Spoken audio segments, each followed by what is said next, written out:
Hey, Arcturus here. Today, we're looking at the Imperial Dropship versus Rebel Scout Speeder from LEGO Star Wars.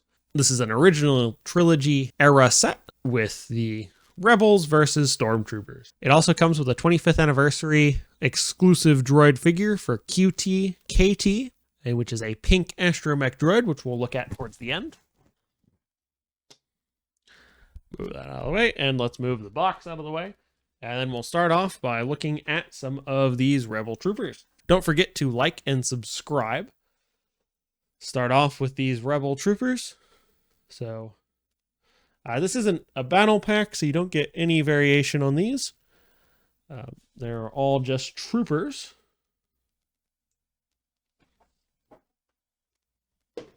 Rebel Fleet Troopers, to be specific. They have the traditional Rebel helmets with the black visor piece and white helmet, and the typical vest and shirt with belt, and then just the gray pants.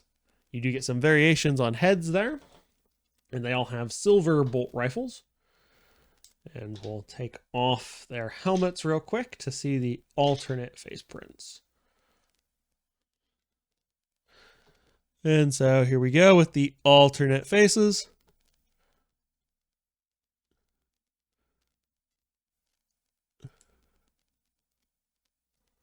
And then the last one. And those are our Rebel Troopers. Those off to the side for now. And we'll take a look at the Rebel Trooper vehicle. Very nice vehicle with a lot of Rebel symbols. Unfortunately, they are all stickers, but that is LEGO Star Wars. So you do get some very nice engines there. Just nice, simple construction, but a very nice shape to it. Really reminds me of several of the speeders from the movies. And then you get the turret here on top, complete with the stud launchers, which on both sides here, and then the more display gun here with no launching capability, and a small computer piece on top. You also get a small computer piece here for the pilot as well. Just a very nice, straightforward build of a small Rebel speeder. For the Stormtroopers, these are all just Stormtroopers. No variation between them, just the standard Stormtrooper. It's a very nice detailing, of course, with black to kind of indicate shadows, and some variation there on the legs where you have two different prints, one for each leg, which is nice. They're not just mirrored. And then the typical Stormtrooper helmets, which look very nice. They have a lot lower of a lean than the clone troopers do, so you don't get the head sticking through as much. Obviously, if you look from underneath, you can still see them. But if you're eye level, you can't, which is a nice change from the clone troopers. Just some very excellent helmets for these. And you do get Stormtrooper heads, so you could have them unhelmeted, as they do not have the reverse face printing, which is nice. So, and here you go. Those are the heads. You do get some slight variation there, and you can of course swap these with the Rebel Troopers, although these will not have the chin straps that the Rebel Troopers do. Just very nice Stormtroopers. They are all the same, and there is the detail on the back there. I really do like these helmets a lot more than the clone troopers. They don't have holes on the side, which is nice, but just the whole shape of the helmet really just fits better and doesn't have any of the exposed edges coming through like the clone troopers do, which I think is just better, personally. Let me know in the comments down below on if you prefer the clone trooper minifigures or the stormtroopers. As I can say, with the helmets, at least, my preference is certainly for the stormtroopers. And then we have the Imperial Dropship, which you can, of course, attach a pilot there. It does have studs for the pilot to fit, and this just slides on.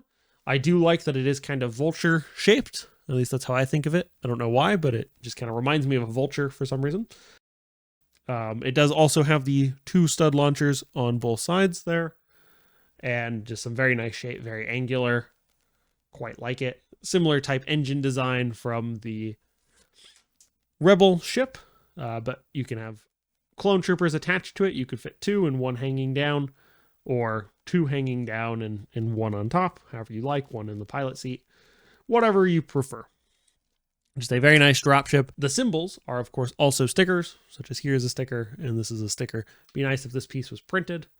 But overall, they do okay. The sticker, at least on this one, is large enough. It looks all right, I think. The engines can also rotate, so you can have it kind of lifting off versus in more of a forward movement. The head of this piece does not, though.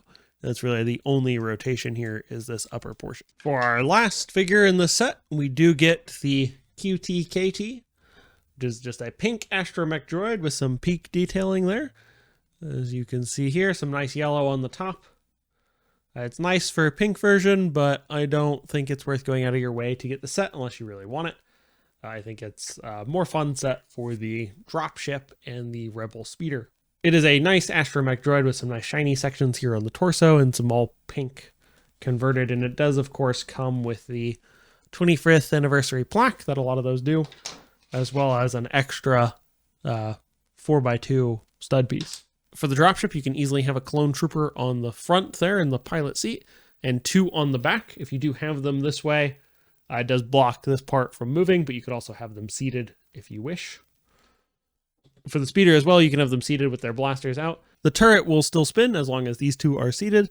If this one is standing, it will catch on the stud launchers. And of course, if this one's standing and if the main gun is, sticking straight out, then it will catch on the front one as well. But the back one will catch on the stud launchers. Well, that is the Imperial Dropship versus Rebel Scout Speeder, and I'll catch you in the next one.